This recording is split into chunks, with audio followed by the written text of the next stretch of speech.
Seja bem-vindo a mais um Drop CCA e hoje nós vamos falar sobre obediência exterior e obediência do coração.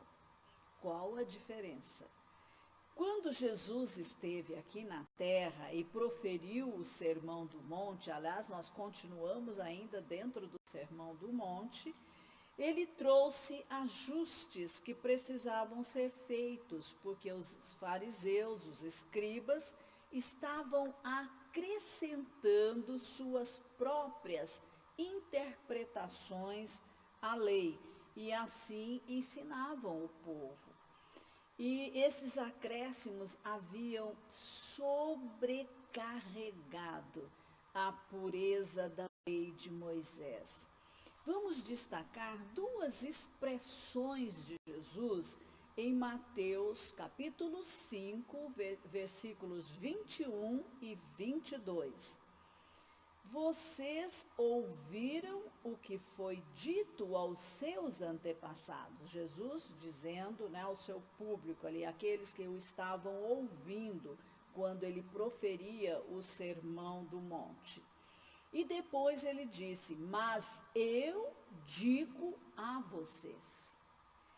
Então Jesus não hesita aqui em afirmar que ele tem autoridade, e grande autoridade. Ele falou como Deus.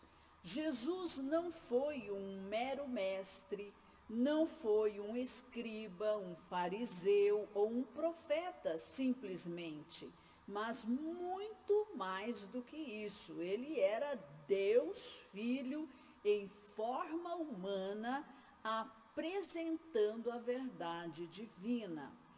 Cada uma de suas palavras se reveste de tremenda importância para todos nós. Jesus veio ao mundo anunciando: é chegado o reino dos céus. Sou o primeiro de uma nova raça de seres humanos, o primogênito entre muitos irmãos. E as pessoas das quais eu sou o cabeça serão distintas por sua cultura que vem do céu. Jesus traz para nós princípios imutáveis que não deixam de existir. O Evangelho de Jesus transmite-nos vida. Então, esse é o grande segredo. A palavra de Deus, ela traz vida, ela gera vida. E, portanto, o cristão não tem qualquer conjunto de regras fixas. Pelo contrário, ele aplica os princípios de Jesus em cada situação. Veja como é diferente, né? Não é assim uma lista, não pode, não pode, não pode. Mas o princípio do amor deve estar presente em todas as nossas ações, em todo o nosso comportamento. Jesus apresenta princípios básicos em relação à obediência à lei de Deus. Ainda estamos falando da lei moral de Deus. Primeiro, o que importa é o espírito e não somente a letra da lei. Os escribas e os fariseus, eles se concentravam apenas na letra e excluíam totalmente o espírito, o coração da lei. Os homens sempre darão excessiva atenção à forma externa, ao invés de darem atenção ao espírito da lei. Em 2 aos Coríntios, capítulo 3, versículo 6, Paulo afirma: porque a letra mata, mas o espírito vivifica. A nossa atitude para com o próximo deve ser correta e amorosa. A questão é: qual é o desejo do coração da pessoa? O que realmente conta é o espírito e não somente a letra. Deus vê o coração. E o que está no coração é que realmente importa para Deus. Não somente a forma exterior. Segundo, a lei não deveria ser concebida só em termos de ações, de atitudes, de comportamento, mas os pensamentos, os desejos e os motivos por detrás da ação são igualmente importantes. Veja como isso muda tudo. O desejo de fazer coisas erradas é a questão repreensível aos olhos de Deus. Jesus afirmou que é do coração que saem os maus desígnios e as más ações. O coração do homem é que importa. Terceiro, o propósito final da lei não é meramente o de impedir que pratiquemos certos erros. Seu objetivo real é conduzir-nos por um caminho positivo, a fim de que não somente façamos o que é direito, mas também que amemos o que é direito.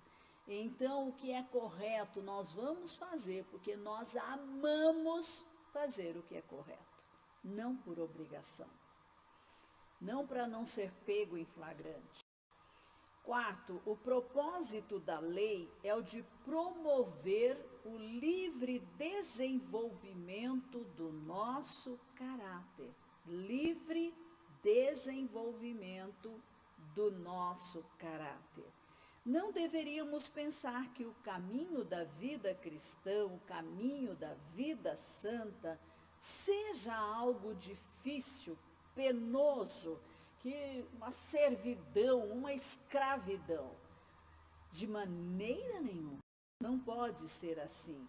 A verdadeira razão é que cada um de nós, através do Evangelho de Cristo, se desenvolva como filho amado de Deus e que nós cresçamos até a medida da estatura da plenitude de Cristo, né? Assim como Cristo é, nós queremos ser também. Em 1 de João, capítulo 5, versículo 3, nós lemos: os seus mandamentos não são penosos. Veja, o que Jesus está dizendo aqui é que nós não vamos viver a vida cristã gemendo. Ai, eu tenho que ir ao culto, ai, eu tenho que orar, ai, eu tenho que ler a Bíblia, mas eu não quero fazer isso. Entende? Não é algo desse tipo. Quinto, o objetivo final de todo o ensino bíblico é que você e eu venhamos a conhecer a Deus. O grande teste que sempre nós deveríamos aplicar a nós mesmos é o seguinte: algumas perguntas que nós devemos fazer a nós mesmos. Deus ocupou o lugar supremo em minha vida hoje? Por exemplo, passou o dia, veio a noite, né? Se você tem um tempinho aí antes de adormecer, você fazer aí um autoexame, né? Durante esse dia, Deus ocupou o lugar supremo em minha vida? Vivi hoje para a glória e honra de Deus? Cheguei a conhecê-lo melhor? Tenho demonstrado fome e sede por sua palavra? Houve em mim alguma atitude diferente das atitudes de Cristo? Em meus pensamentos, imaginações, desejos ou impulsos?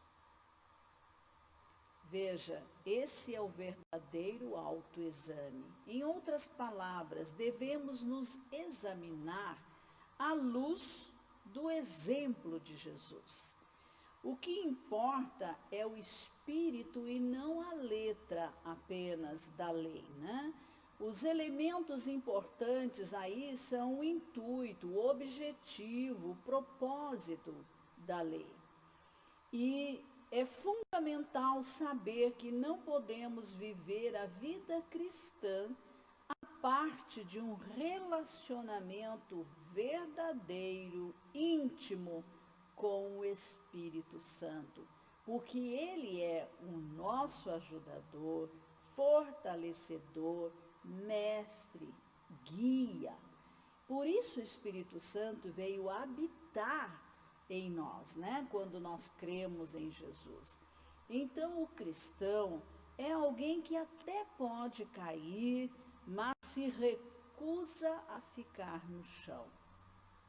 Na igreja família, como nós pretendemos que a CCA seja, nos relacionamos entre irmãos, né? Irmãos que perdoam as falhas uns dos outros, né? Que sempre ajudam aqueles que caíram a se levantar novamente, que sempre estendem a mão para ajudar os mais fracos, em vez de acusar, né? Orienta a pessoa para a sua restauração. Não há exclusão, há inclusão. Nós nos relacionamos a despeito das nossas imperfeições ainda, que todos nós temos em áreas do nosso caráter. Você é cristão, você é cristã, você faz parte de uma igreja família, você quer nos conhecer, saiba que você não vai conhecer uma família perfeita, viu? Porque aqui na CCA, nenhum de nós atingiu a perfeição. Todos estamos a caminho de. Todos estamos aqui nos esforçando, fazendo a nossa parte, e o Espírito Santo é quem nos capacita. Então, nós sabemos que família não é perfeita, nem a biológica e nem a espiritual, porque ninguém ainda atingiu a plenitude do Senhor Jesus Cristo. Mas é claro que nós podemos olhar para trás e ver que estamos crescendo, que estamos nos desenvolvendo dia após dia. E nunca nos recusamos a trabalhar para o Senhor, porque ainda não atingimos a perfeição. Porque se fosse assim, nós nunca faríamos nada. Porque até atingir essa perfeição, nós vamos entrar pela eternidade e vamos continuar crescendo. Então, não se preocupe, né, com as suas falhas, as suas áreas de fragilidade. Pode vir. Aqui há lugar para você. Há lugar para você crescer, se desenvolver e conhecer mais a Deus.